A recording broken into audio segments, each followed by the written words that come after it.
بسم الله الرحمن الرحيم. عن ابي الدرداء رضي الله تعالى عنه قال: سمعت النبي صلى الله عليه وسلم يقول: ابغوني ضعفاءكم فإنما ترزقون وتنصرون بضعفائكم. رواہ ترمذی۔ نبی کریم صلی اللہ علیہ وسلم نے ارشاد فرمایا: مجھے اپنے ضعیفوں اور کمزوروں میں تلاش کرو، اس لیے کہ تم اپنے ضعیفوں اور کمزوروں کی وجہ سے رزق دیے جاتے ہو اور تمہاری مدد کی جاتی ہے۔ دوستو، بہت سی روایات ہم نے پڑھی جن روایات میں نبی کریم صلی اللہ تعالیٰ علیہ وسلم مسکین لوگوں میں رہنا پسند فرما رہے ہیں، جیسے ہم نے دعا پڑھی اللہم احیینی مسکینا والی۔ آج والی روایت میں حضور فرما رہے ہیں مجھے اپنے کمزور لوگوں میں تلاش کرو۔ اس کی بہت ساری مصلحتیں اور وجوہات ہو سکتی ہیں، لیکن جو زیادہ سمجھ آنے والی وجہ ہے اور جو زیادہ بیان کی جاتی ہے وہ یہ ہے کہ امت کا زیادہ تر طبقہ وہ ضعیف اور کمزور ہے۔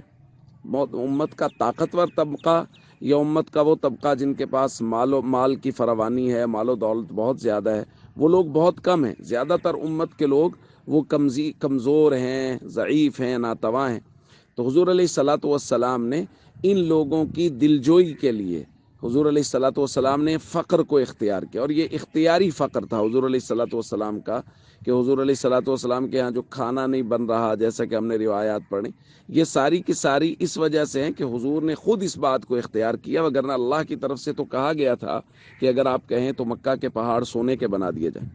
تو حضور علیہ الصلاۃ والسلام نے امت کی رعایت کی، امت کے غریب طبقے کی رعایت کی، کہ یہ محسوس نہ کریں کہ ہمارے نبی صلی اللہ علیہ وسلم تو اتنا قیمتی لباس پہنتے تھے، ہمارے نبی صلی اللہ علیہ وسلم تو اس قدر سیر ہو کے کھانا کھاتے تھے، کبھی زندگی میں فاقہ نہیں، اور ہم تو فاقوں پہ فاقے کاٹ رہے ہیں۔ تو حضور نے ایسی زندگی اختیار کی کہ غریب امتی آسانی سے اس پر عمل کر سکتا ہے۔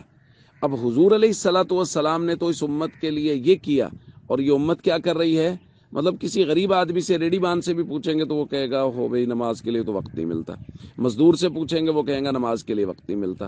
تو اس کمزور طبقے کے لیے اللہ کے نبی صلی اللہ علیہ وسلم بار بار فرما رہے ہیں مجھے کمزور لوگوں میں تلاش کرو، اے اللہ مجھے مسکنت کی حالت میں زندہ رکھ۔ اور یہ کمزور طبقہ جس کے لیے اللہ کے نبی یہ سب کر رہے ہیں، اس کو نماز پڑھنے کی فرصت نہیں مل رہی۔ تو دوستو، ہم سب کو اس بات کا بہت خیال کرنا چاہیے اور نبی کریم صلی اللہ تعالی علیہ وسلم کی مبارک زندگی کے مطابق اپنی زندگی گزارنی چاہیے۔ السلام علیکم ورحمۃ اللہ وبرکاتہ۔